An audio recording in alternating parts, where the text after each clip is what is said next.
For more than an entire decade, an absolutely fascinating phenomenon completely dominated the American aviation market: low-cost carriers.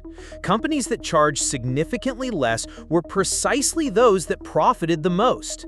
This intriguing paradox challenged everything we knew about basic business economics.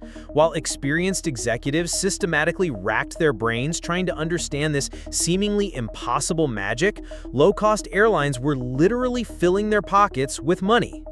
To give you an idea, in 2015, Allegiant Air recorded an impressive operating margin of 25%, an impressive number for any airline. Spirit Airlines maintained a solid 21% margin, while Southwest maintained 19% growth and JetBlue sustained 15%. On the other side of the airport hangar, traditional airlines like Delta, United, and American struggled hard with smaller margins. Delta managed 16%, American with 14%, and United remained at a modest 12%. It was as if the fundamental laws of business mathematics had been completely altered. Companies that offered significantly fewer amenities, charged rigorously for every available extra, and operated with an inflexible philosophy of just the essentials were consistently generating more profit per passenger than their rivals with entire decades of consolidated tradition. But today, after 10 years, this empire has apparently crumbled. The same companies that seem to have discovered the holy grail of commercial aviation now record operating margins between a measly 5.6% and 11.2%. Spirit Airlines plummeted catastrophically from 21% to -8%. Southwest, the American icon that systematically inspired low-cost carriers around the entire world, reported a substantial loss of $149 million in the first quarter of 2025. A slight improvement compared to the $253 million in the same period of 2024, but still concerning. Meanwhile, traditional airlines have dramatically resurged, with margins oscillating between 8 and 12%. It's as if the roles have completely reversed overnight, leaving analysts, investors, and even the airline executives themselves wondering what exactly happened here. If you're also passionate about the world of aviation, consider subscribing to the channel and supporting our team. To understand the magnitude of the current collapse, we need to go back to the historical moment when low-cost carriers seemed absolutely invincible. It was 2015, and the business model of these companies worked with the impressive precision of a Swiss watch. The operational secret was firmly based on three fundamental pillars: lean operation, extremely cheap fuel, and obsessive focus on efficiency. While traditional airlines carried the weight of decades of questionable decisions, like diversified fleets, generous union agreements that dangerously inflated costs, and expensive hubs at premium airports, low-cost carriers flew incredibly light, very light indeed. They operated rigorously standardized fleets, usually just one specific type of aircraft, which drastically simplified preventative maintenance, specialized pilot training, and complex parts logistics. Their employees were strategically multifunctional: flight attendants who also cleaned planes, ground staff who performed multiple tasks. Aviation fuel, representing approximately 30% of total operating costs, was at its lowest levels in years. The oil barrel comfortably oscillated between $40 and $60, creating a perfect operating environment for companies that depended on tight margins compensated by high volume. But what really made the difference was the revenue philosophy. While traditional airlines desperately tried to extract value through naturally expensive services, low-cost carriers democratized air transport by charging only for the essentials, basic transportation from A to B, and monetizing each extra separately. Checked baggage, specific seat selection, food, even water were separate items. The model, known as unbundling, was simple.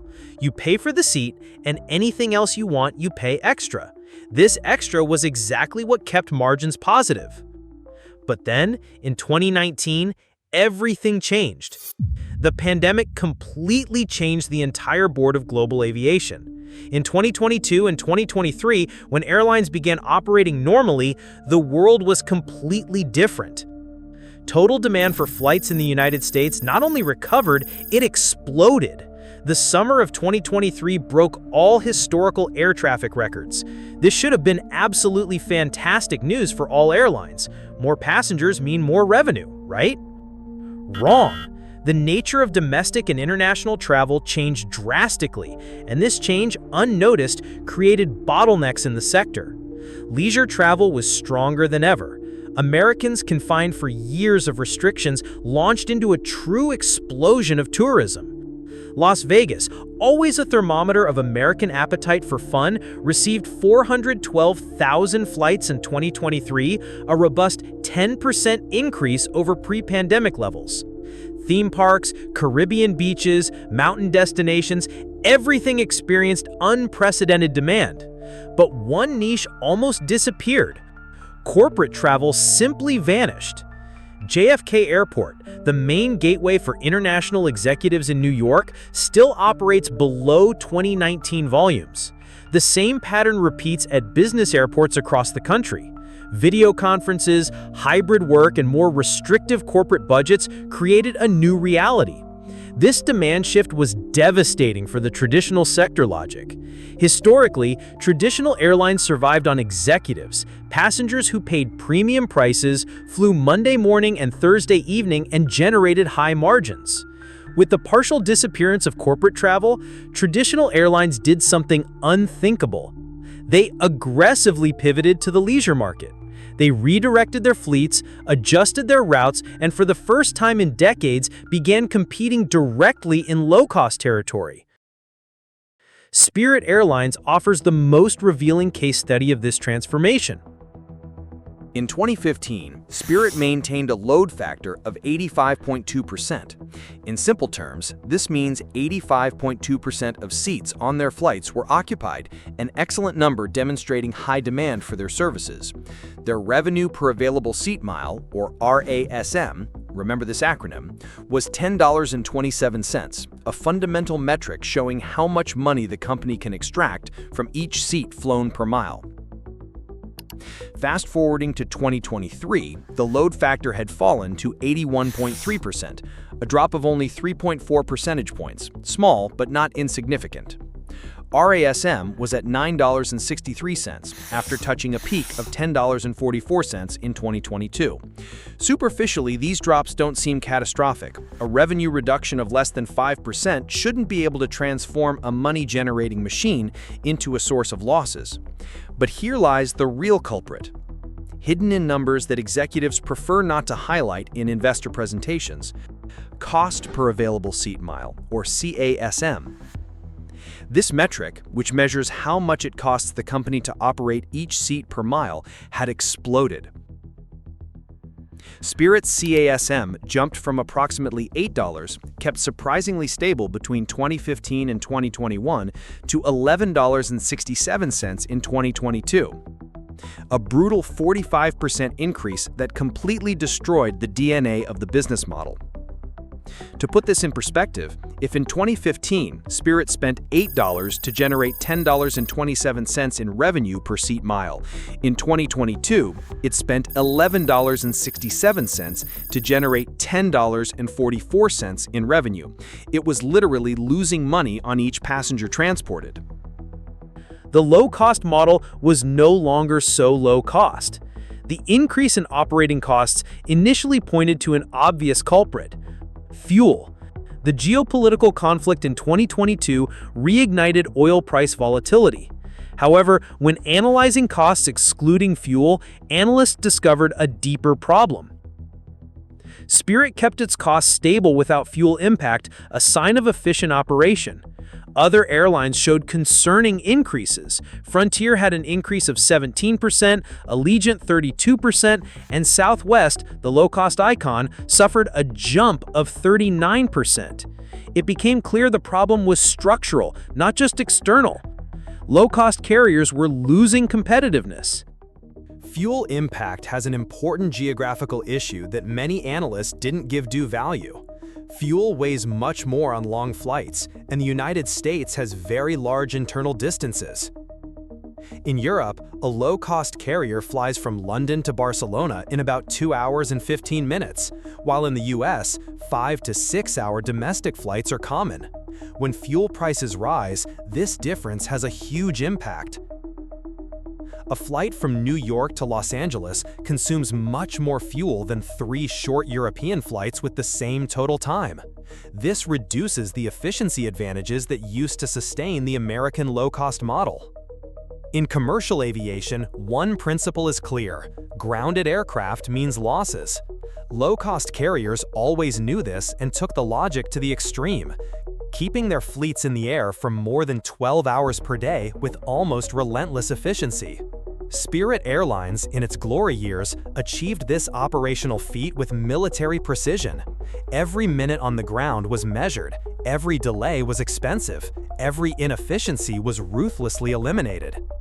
It was aerial capitalism in its purest form. But in 2023, reality became quite different. Spirit's average fleet utilization plummeted to 10.8 hours per day, a reduction that may seem marginal on paper but represents millions of dollars in lost revenue when multiplied by hundreds of aircraft over an entire year. The culprits for this operational degradation form a catalog of 21st-century challenges. Severe hurricanes, which used to be relatively rare and predictable events, now have a frequency that has doubled. The annual average jumped from 1 to 2 per season. Simultaneously, the FAA air traffic controller crisis added another layer of operational complexity. Florida, an absolutely crucial state for many low-cost carriers due to tourism concentration and retirees, was particularly devastated by this specialized labor shortage. It's an infrastructure problem that no individual airline can solve, but all are forced to bear. If operational and climate challenges weren't enough, low-cost carriers faced a technical blow that few saw coming. 50% of Spirit Airlines' fleet, with a 100% Airbus fleet, had bet on Pratt & Whitney's PW1100G engines, cutting-edge technology that promised considerable fuel efficiency. In theory, it was a brilliant choice. More efficient engines meant lower operating costs, exactly what a low-cost airline needed to maintain its competitive advantage. But not everything went as expected. The discovery that these engines presented risks of developing microscopic cracks in internal metal components forced intensive regular inspections and, in many cases, complete aircraft removal from service for weeks. For a company operating with tight margins and fanatically depending on high fleet utilization, having aircraft grounded for unplanned maintenance was a financial disaster. JetBlue and Frontier, which also operate Airbus aircraft, were also impacted by these technical problems, but Spirit, which bet almost all its chips on this technology, took the biggest hit. Faced with this perfect storm of challenges, low-cost airlines reacted with drastically different strategies, each trying to find their own salvation formula in an environment that seemed hostile to everything that had made them successful. JetBlue opted for a bold and risky bet. Transatlantic routes operated with A321XLR aircraft equipped with business class. It was a sophisticated attempt to capture the lucrative premium market without incurring the massive operating costs of traditional wide-body aircraft. The strategy was good, but initially stumbled. The company maintained transatlantic flights during winter, when demand for Europe-US travel naturally plummets, burning precious money on empty routes. Learning quickly from the costly mistake, JetBlue pivoted to a seasonal model, operating transatlantic routes only during high-demand months and redistributing aircraft to profitable domestic routes during winter. But JetBlue's smartest move was its calculated expansion in San Juan, Puerto Rico. Creating a hub on the island, the company achieved a powerful combination, taking advantage of the growing local Hispanic market, establishing a natural connection platform with Latin America, and operating in a more favorable regulatory environment. A masterstroke. Frontier, in turn, decided on a complete revolution of its corporate identity. In a move that would have been unthinkable a few years ago, it completely abandoned the traditional low-cost model. It eliminated fees for baggage, seat selection, and changes, exactly the ancillary revenues that sustained traditional model profitability. Instead, it adopted the bundling used by conventional airlines, offering more expensive packages but with multiple services included. Simultaneously, Frontier executed a radical operational reorganization. From a dispersed and inefficient network, it initially created 13 regional hubs, then concentrated operations at just a few strategic points. Today, only 3.5% of its flights operate outside these hubs. This consolidation dramatically improved logistics, reduced delays, and increased average fleet utilization. Southwest Airlines deserves special attention not just for its size, but for its symbolism. As a pioneer of the American low-cost model, the company that inspired an entire generation around the world found itself in a crisis that questioned decades of tradition and corporate culture. Drastic measures began with route cuts to destinations like Cozumel, Houston, Bellingham, and Syracuse, a painful admission that not all routes were economically viable in the new operational environment. Even more traumatic, the company cut 2,000 employees, breaking an organizational tradition of decades of avoiding mass layoffs at all costs. But the most symbolically devastating change was beginning to seriously study abandoning its iconic unassigned seating policy.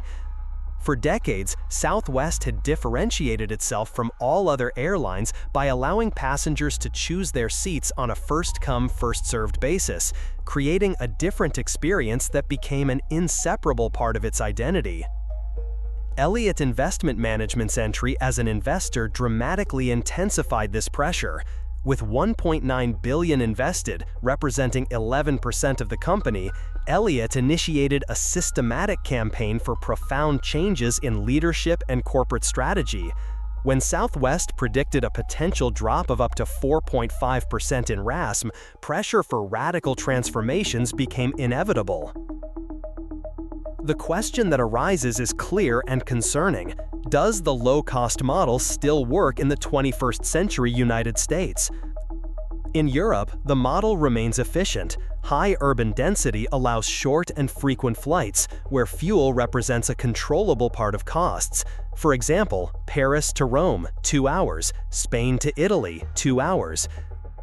This compact geography reduces fuel price impact. In the US, reality is different. Flights like New York to Los Angeles last 5.5 hours, Miami to Seattle, 6 hours, Chicago to Las Vegas, 4 hours. These distances greatly increase fuel's weight in costs. Without the main advantage of low cost, the heart of the low-cost model, these companies end up offering less service for the same price as traditional ones, an unsustainable situation in the medium term. The current global situation has changed radically, and costs, mainly fuel, have had a significant increase beyond irregular demand. I think the only thing that's clear is that the game has changed. Maintaining the old model could be expensive.